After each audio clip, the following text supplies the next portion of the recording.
Number one అంటారు. అసలైన number 1 Guru Kashi university.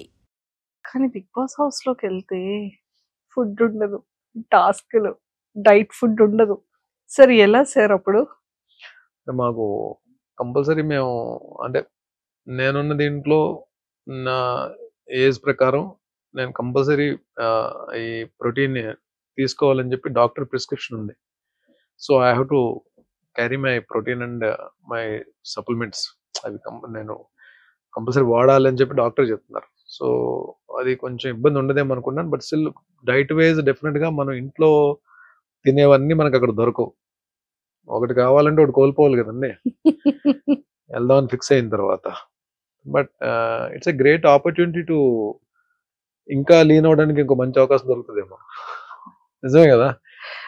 ఎలాగ మనం డైట్ దీనిలోకి వచ్చాం కాబట్టి అది నాకు పెద్ద కష్టం అనిపించదేమో అని అనుకుంటున్నాం. మరి చూద్దాం లోపలికి వెళ్ళిన తర్వాత ఎలా ఉంటుంది. సార్ బన్నీ సార్ మీకు కోపం ఎక్కువ ఉంటుందా కొంచెం ఉంటుందా? అని బయట అండి, బయట కోపం చాలా ఎక్కువ అని చెప్పి బయట అదే వచ్చింది కదా. అప్పుడు ఎవరైనా సరే ఇప్పుడు నాకు సంబంధించిన వాళ్ళు ఎవరైనా సరే బిగ్ బాస్ హౌస్ లోకి వెళ్ళిన తర్వాత ఎవరితో గొడవ పెట్టుకోకని చెప్పి అంటున్నారు తప్ప అది ఇంతకు ముందేమో నిజంగానే అంటే నేను యాంగర్ మేనేజ్మెంట్ అనేది లేకపోవడం అనేది. బట్ ఇప్పుడైతే అది లేదు. బట్ అంటే ఏదైనా సరే ఇప్పుడు మనం బిగ్ బాస్ బయట ఏదైనా జరగచ్చు, బిగ్ బాస్ ఎలా అయినా ట్రిగర్ చేయొచ్చు, బిగ్ బాస్ కోపాన్ని ఎలాగైనా బయటికి లాగొచ్చు. బిగ్ బాస్ ఒకటే అంటారు లోపలికి వెళ్ళిన తర్వాత. నేను rules I only make the rules, I only break the rules. A rule శాశ్వతంగా ఉండదు అక్కడ, రూల్స్ మారిపోతుంటాయి. అవును. బట్ ఇంకోటి ఏంటంటే మనం ఇలాగే ఉండాలి, బుద్ధుడిలాగా ఉంటాను అనగా ఉండనివ్వరు కదా. అక్కడ ఏం జరుగుతుందో కూడా తెలియదు. బట్ మ్యాక్సిమం నా కోపాన్ని, నా ఎమోషన్స్ ని కంట్రోల్ చేసుకోవడానికి ట్రై చేస్తాను. బట్ మరీ ఎంత కామ్ గా ఉన్నా పిల్లినైనా సరే ఒక రూమ్ లో పెట్టి కొట్టడానికి చేస్తే ఏదో టైంలో అరుస్తుంది. బట్ ఎంతవరకు నన్ను టార్గెట్ చేసేసి నన్ను మరీ కార్నర్ చేసేస్తే ఇంకా అది దాని తర్వాత నేను ఎలా రియాక్ట్ అవుతానో ఒక్కొక్కసారి అది నా చేతిలో ఉండదు. అది మేబీ ఈవెన్ నేను అవతల వాళ్ళకి రెస్పెక్ట్ ఇస్తాను, చాలా మంచిగా మాట్లాడతాను, నా గేమ్ నేను ఆడుకుంటాను. నన్ను టార్గెట్ చేసి నన్ను ఎవరన్నా కానీ గట్టిగా కానీ ప్రెషర్ ఇచ్చి నొక్కుదామని ట్రై చేస్తే అప్పుడు ఐ బ్లాస్ట్. అది చూపించకుండానే చేయొచ్చు కదా. ఇలా ఇసిరేకుండా సింగిల్ హ్యాండ్ తో. Super. And sir big boss ని ప్రీవియస్ చూసారా ఎప్పుడైనా? కొన్ని ఎపిసోడ్స్ చూసానండి, కొన్ని కొన్ని అంటే ఎప్పుడో ర్యాండమ్ గా చూసాను. బట్ రెగ్యులర్ గా వాచ్ చేయడానికి నాకు టైం ఉండేది కాదు. బట్ టైం దొరికినప్పుడల్లా ఎప్పుడైనా అప్పుడప్పుడు చూసేవాడిని. బిగ్ బాస్ అంటే మీ పాయింట్ ఆఫ్ వ్యూలో ఏమని చెప్తారు? స్ట్రాటజీ అంటారా, మైండ్ గేమ్ అంటారా, మిమ్మల్ని మీరు తెలుసుకునే గేమ్ అంటారా? All emotions on one platform. అంతే. అక్కడ కోపం ఉంటుంది, బాధ ఉంటుంది, అర్ధాకలు ఉంటుంది, ఒక్కొక్కసారి పీస్ ఆఫ్ మైండ్ ఉండదు, ఒక్కొక్కసారి ఉంటుంది, ఒక్కొక్కసారి హ్యాపీనెస్ ఉంటుంది, ఒక్కొక్కసారి డిప్రెషన్ ఉంటుంది, ఒక్కొక్కసారి ఎందుకు వచ్చిన బాధరా బాబు, ఎందుకు వచ్చిన జీవితం అని ఉంటుంది. అంటే అన్ని ఎమోషన్స్ ఉండే ఏకైక ప్లాట్ఫామ్ అది. అండ్ ఇంకొకటి ఏంటంటే నువ్వు నీలాగా ఉందాం అనుకుని ఎంత ప్రయత్నించినా ఒక్కొక్కసారి ఉండలేని పరిస్థితి కూడా ఉంటుంది. ఒక్కొక్కసారి ఇలాగే ఉందామంటే కుదరదు. అంటే ఇట్స్ లైక్ అన్ప్రెడిక్టబుల్ ప్లేస్. ఇది ఇలాగే ఉంటది, నేను ఇలాగే ఉంటాను అనుకున్నవి జరగని ప్లేస్. ఒక్కొక్కసారి మంచి జరగదు అనుకుంటే మంచి జరిగే ప్లేస్, మంచి జరుగుతుంది మంచి జరగని ప్లేస్. హ్యాపీగా ఉందా అంటే బాధ పెట్టే ప్లేస్, బాధతో ఉంటే హ్యాపీనెస్ ఇచ్చే ప్లేస్. ఏదైనా జరగచ్చు. That is called Bigg Boss అంటారు. Super sir. అందరు హీరోస్ తో చేసేసారు. అండ్ అంటే నాకు తెలిసి ఒక 3 generations ని కవర్ చేసినట్టున్నారు మీరు కదా. 4th generation కూడా ఏమైనా కవర్ చేశారు? ఏంటి ఇప్పుడు 3 generations కవర్ చేస్తారంటే సార్ చిన్నప్పటి నుండి మీరు వచ్చారు అని అంటున్నాను సార్. చాలా యంగర్ ఏజ్ నుంచి కెరియర్ స్టార్ట్ చేశారు కదా ఇండస్ట్రీలో. సో అలా సో చేశారు. మరి నాగార్జున గారిని అంటే అదేమో యాక్చువల్లీ సోగ్గాడే చిన్నానికి ముందు డైరెక్షన్ డిపార్ట్మెంట్ నుంచి కాల్ వచ్చింది. మరి అది ఎందుకు మరి నా క్యారెక్టర్ మిస్ అయిందో తెలియదు. కళ్యాణ్ కృష్ణ గారు అనుకుంటా డైరెక్టర్. నాకు కాల్ వచ్చింది, మళ్ళీ ఆ డేట్స్ ఎందుకు మిస్ అయ్యో తెలియదు. కొంచెం ఎక్కడో చిన్న బాధపడి అయ్యో నాగార్జున గారి కాంబినేషన్ అంటే నాగార్జున గారి సినిమా చేయలేకపోయినా అని. బట్ ఇక్కడ ఈ హౌస్ లో ఈ నాగార్జున గారితో అట్లీస్ట్ స్క్రీన్ షేర్ సార్ నాకు ఒక చేసుకోగలుగుతున్నాం అండ్ ఇంటెన్షన్ ఆ ఉంది. ప్లాట్ఫామ్ షేర్ చేసుకోగలుగుతున్నందుకు ఏదో చిన్న సాటిస్ఫాక్షన్. మీ ఇద్దరి కాంబో ఎలా ఉంటుంది? నాకు సార్ మిమ్మల్ని చూసి ఎలా ఏం అడుగుతారు, ఏం చెప్తారు? సో మీ ఇద్దరిని ఇలా ఎదురెదురుగా మీరిద్దరు ఇలా మాట్లాడుతుంటే ఎలా ఉంటది అన్న విషయం మాకు ఎంత త్వరగా 6th వస్తుందా, ఎప్పుడు చూస్తామని వెయిటింగ్ లో ఉన్నాం. జస్ట్ 7th దగ్గరలోనే ఉంది కదండి అది. Seriously. And lot of people అంటే భరణి సార్ వెళ్తున్నారు అనగాని సీరియల్ వాళ్ళందరూ వాళ్ళు చాలా హ్యాపీగా ఫీల్ అవుతున్నారు. సీరియల్ అంటే ఒక యాక్టర్ కి ఇంత ఫాలోయింగ్ ఉందా, ఇన్నర్ ఆర్టిస్టులకి ఇంత లవ్ అండ్ ఎఫెక్షన్ ఉందా? ఇట్స్ నాట్ ఫాలోయింగ్ అండి. అంటే నాకు నాకు నాకు నాకు నా కెరియర్ దగ్గర నుంచి నాతో నేను వాళ్ళతో ట్రావెల్ అయ్యి కష్ట సుఖాలు పంచుకున్నాము అన్ని. అంటే కలిసి షూటింగ్స్ చేసాము, కలిసి కూర్చొని పార్టింగ్ చేసుకున్నాము, ఒకరి మీద ఒకరు అలిగాము, అంటే అంటే అన్ని ఉన్నాయి. లైక్ అంటే they are not like my co artist, they are like నా చైల్డ్హుడ్ ఫ్రెండ్స్ లాగే అంత క్లోజ్ బ్యాచ్ కొంతమంది ఉన్నారు. లైక్ సమీర్, కౌశిక్, కళ్యాణ్ అంటే మన రాధామధు కళ్యాణ్, అండ్ చక్రి, అండ్ శ్రీరాజ్, రాఘవ, శశి, వీళ్ళందరూ నాకు చాలా బాగా క్లోజ్. అంటే అంటే ఏదన్నా వస్తే మేమే ఎక్కువ కలుస్తాం అన్నమాట. బట్ అలా కాకపోయినా ఫిమేల్ ఆర్టిస్ట్ లో కూడా నేను అంటే అందరితో మాక్సిమం హరిత గారితో వర్క్ చేశాను, జ్యోతిరెడ్డి గారితో వర్క్ చేశాను, చాలా మంది బాబీలారితో వర్క్ చేశాను, సుమనశ్రీతో వర్క్ చేశాను, కృష్ణశ్రీ గారితో వర్క్ చేశాను, రాగిణి గారితో నాన్నలో రాగిణి గారితో వర్క్ చేశాను. అండ్ మేల్ ఆర్టిస్టులు కూడా చాలా మందితో, సీనియర్ ఆర్టిస్టులతో చాలా మందితో నేను వర్క్ చేస్తున్నాను. సో వీళ్ళందరూ కూడా మేబీ అందరూ ఎక్కడో దగ్గర చిన్న ఎఫెక్షన్ ఉంటుందని చెప్పి నేను తెలియని ఇది ఉంటుందని చెప్పి నేను అనుకున్నా. బట్ నేను కౌశిక్ కి ఈవెన్ తను ఈ ఆర్టిస్ట్ అసోసియేషన్ ప్రెసిడెంట్ గా మనోడు ఎలక్షన్స్ ఉన్నప్పుడు మేము సపోర్ట్ చేస్తాం అందరం అలాగా.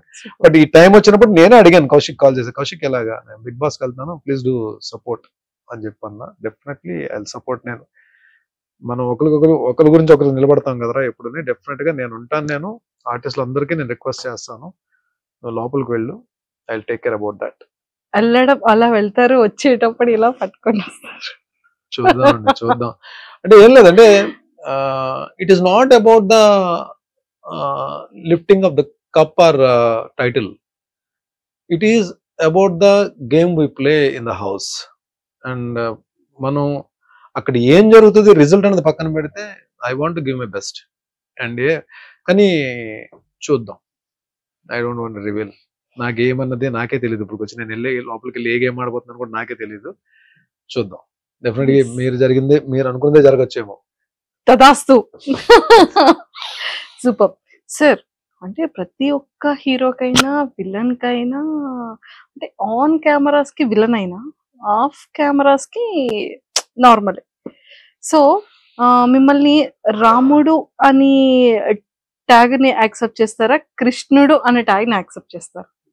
కృష్ణుడు అంటే పూర్తిగా కృష్ణుడి కాదు, రాముడు అంటే పూర్తిగా రాముడి కాదండి. రామకృష్ణ అంటే కరెక్ట్ సెట్ అవుతుంది.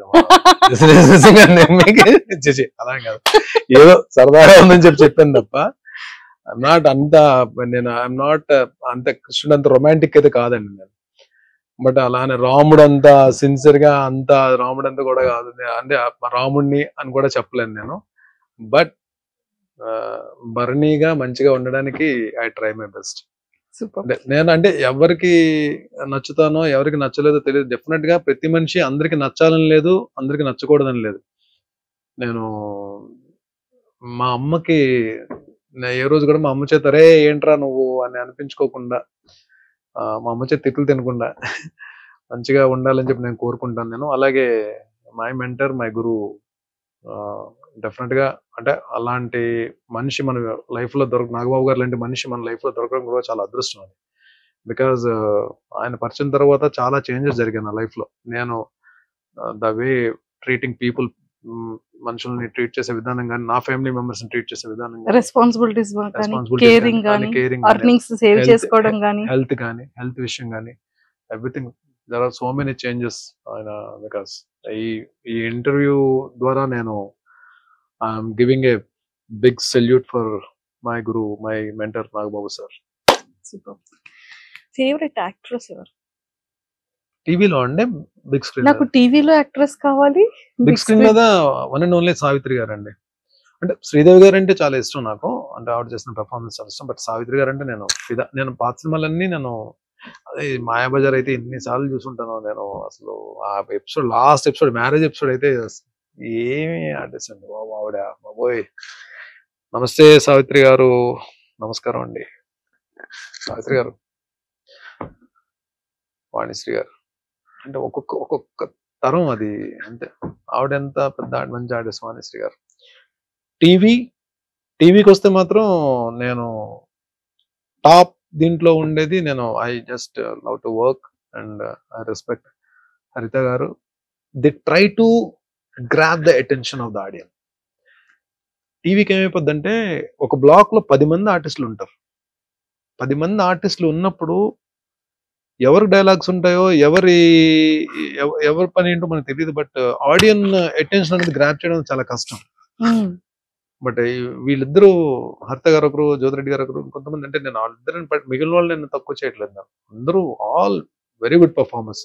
బట్ నేను వీళ్ళతో కొన్ని ఎక్కువ ప్రాజెక్ట్స్ చేశాను కాబట్టి నా ఫస్ట్ ప్రాజెక్ట్ అంటే పెద్ద మెగా ప్రాజెక్ట్ హరిత గారితో చేశాను కాబట్టి హరిత గారితో చాలా మంచి సీన్స్ చేశాను. అలాగే జ్యోతిరెడ్డి గారితో కూడా, అలాగే అందరూ మంచి ఆర్టిస్ట్. బట్ వీళ్ళిద్దరూ terrific artist and they love their work. Number of films చేశారు, Nandi awards, number of awards. ఒక ఫిలిం లో ఏమైనా మీకు ఇష్టమైన కొన్ని డైలాగ్స్ మా కోసం?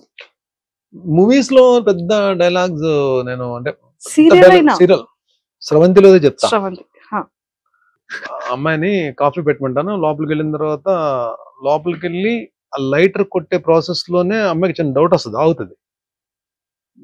కిచెన్ లో మొత్తం గ్యాస్ స్మెల్ వస్తుంటది. వీడు ఆల్రెడీ గ్యాస్ ఓపెన్ చేస్తాడు, గ్యాస్ మొత్తం లీక్ అయిపోయింది. అమ్మాయి లైటర్ కొడితే బ్లాస్ట్ అయిపోద్ది. సో డౌట్ వచ్చి ఆపుతుంది. డౌట్ వచ్చి ఆపితే ఈడేం చేస్తాడు, ఒక్కొక్క డోర్ క్లోజ్ చేసేస్తాడు. మొత్తం డోర్లన్నీ క్లోజ్ చేస్తే వద్దు నన్ను చంపొద్దంటే మొత్తం డోర్స్ అన్ని క్లోజ్ చేసి బయట నుంచి వచ్చి కిటికీ దగ్గర వస్తాడు, విండో ఓపెన్ చేస్తాడు. విండో బయట ఈడు ఉంటాడు, కిచెన్ లో అమ్మాయి ఉంటుంది, గ్యాస్ మొత్తం ఉంటుంది. అమ్మాయి దండం పెడుతుంటది, వద్దు నన్ను చంపొద్దు, నేను మా ఇంటికి వెళ్ళిపోతాను, కావాలంటే నన్ను చంపొద్దు, మా అమ్మ నాన్న చాలా బాధపడుతుంటది. వీడు అగ్గిపుల్లు కొట్టి అలా పెడతాడు కిటికీ దగ్గర, లోపలికి వేస్తే బ్లాస్ట్ చచ్చిపోద్ది లోపల. అగ్గిపుల్లు అలా పెడతాడు, ఎపిసోడ్ బ్యాంగ్ అండి. అయ్యో వేసారా? నెక్స్ట్ ఎపిసోడ్ వచ్చి కూర్చుంటే ఊతాడు అగ్గిపుల్లు, ఊది పడేసి వెళ్ళి డోర్ తెస్తాడు. భయపడ్డావు కదా స్రవంతి, నువ్వు భయపడ్డావే నాకు కావాలి. స్రవంతి, ఎవరికి తెలియని గమ్మత్ అనే విషయం నీకు మాత్రం చెప్తాను, నీ మనసులో పదిలంగా ఉంచుకో. You take mother's day. తల్లే ప్రత్యక్ష దైవం అంటారు. అలాంటి తల్లిని దైవంగా చూసే వాళ్ళు ఎంతమంది ఉన్నారు స్రవంతి? లేరే. Then there is no meaning of mother's day. You take father's day. Sravanthi, ఇప్పుడున్న ఈ జనజీవన స్రవంతిలో ఎవరికి తండ్రో ఖచ్చితంగా చెప్పలేము కదా. కొంచెం వినడానికి బాధగానే ఉంటుంది, కానీ అదే నిజం. Then there is no meaning of father's day. You take friendship day. ఏ స్వార్థం లేకుండా జీవితాంతం మనతో పాటు నడిచేవాడే నిజమైన స్నేహితుడు అంటారు. అలాంటి స్నేహితులు ఎంతమంది ఉన్నారు స్రవంతి? లేరే. Then there is no meaning of friendship day. You take independence day. Sravanthi, ఈ దేశానికి స్వాతంత్రం తేవడానికి ఎంతో మంది ప్రాణాలు అర్పించారు. అలాంటి దేశం కోసం ఇప్పుడు ప్రాణాలు ఇవ్వడానికి ఎంతమంది సిద్ధంగా ఉన్నారు? లేరే. ఉదయాన్నే లేచామా, జెండా ఎగరేసాం, చాక్లెట్ తిన్నామా, అయిపోయి ఇదా. Then there is no meaning of independence day. కానీ ఫూల్స్ డే, ఏప్రిల్ 1 ఈ రోజు ఎవరో ఒకరిని చాలా సిన్సియర్గా ఫూలించడానికి ట్రై చేస్తారు. ఈరోజు ఏప్రిల్ 1, ఏప్రిల్ ఫూల్. అలా చూస్తావేంటి స్రవంతి? నీ చూపు భాష నాకు అర్థమైందిలే. Super sir. అంటే అలా ఉంటే అది ఫ్లో కూడా భలే ఉండేది. డైలాగ్ రైటర్ త్యాగరాజ్ గారు అని చెప్పి అద్భుతమైన డైలాగ్స్ రాశారు. అంటే అన్ని కుదిరాయండి ఆ సీరియల్ కి. అమ్మాయి కూడా డెబ్యూ ప్రాజెక్ట్ మీనాకి. నందకిషోర్ కూడా మంచి పేరు వచ్చింది ఆ హీరో క్యారెక్టర్ కి. మన శశికి ఫ్రెండ్ కి మంచి పేరు వచ్చింది. ఛత్రపతి శేఖర్ కి మంచి పేరు వచ్చింది. అంటే అన్ని కుదిరే ఆ సీరియల్ కి. సూపర్. వైఫ్ గురించి, పిల్లల గురించి? నేను మేనరికం చేసుకున్నానండి. అంటే అమ్మ తమ్ముడు కూతుర్ని. అమ్మాయి BSc computers graduate, house wife, very good wife. అంటే నాలాంటి పోరంబోకుడికి దొరికిన ఒక మంచి పద్ధతైన ఇల్లాలు, భర్తే ప్రాణంగా, పిల్లలే ప్రాణంగా ఉండే ఒక వైఫ్. ఇంకా అంతకు మించి నేను ఏం చెప్పగలను. ఆ అమ్మాయికి మంచి జరిగిందో నాకు మంచి జరిగిందో పెళ్లి చేసుకోవడంలో ఆలోచిస్తే ఒక రకం నాకే మంచి జరిగింది అనమాట. లేదంటే వేరే అమ్మాయి అయితే నన్ను, అంటే నేను చేసిన పనులకి, ఈ ఫైనాన్షియల్ ఇండిసిప్లిన్కి ఇవన్నీ ఉన్నాయి కదా నా లైఫ్ లో, వేరే వాళ్ళైతే కొంచెం ఇబ్బంది పడేవారు. బట్ దీనన్నిటికీ నిలబడింది, తీసుకొచ్చింది. బట్ కిడ్స్ నా పిల్లలిద్దరు కూడా బాగా చదువుకున్నారు, వాళ్ళు బాగా సెటిల్ అయ్యారు లైఫ్ లో. And for more videos, Please subscribe to iDream. Please subscribe to iDream. Please subscribe iDream. And please subscribe to iDream. For more videos, subscribe to iDream. please like, share and subscribe to the channel. Congratulations, iDream. Subscribe to iDream. Subscribe to iDream. So subscribe to iDream Media. iDream ki iDream team andarki huge congratulations. Please subscribe iDream Media. Please subscribe to iDream. Subscribe iDream. Please subscribe to iDream. iDream అంటే నా కళల channel subscribe చేసుకున్న నోరు తిరుగుతలేదు, మీరైతే గంట గుర్తు కొట్టండి. For more such videos, please subscribe to iDream. Subscribe to iDream. Please subscribe to iDream. Please subscribe iDream Media. Please do subscribe to iDream. Please subscribe to iDream Media. For best entertainment and information, please subscribe iDream. And don't forget to subscribe to iDream.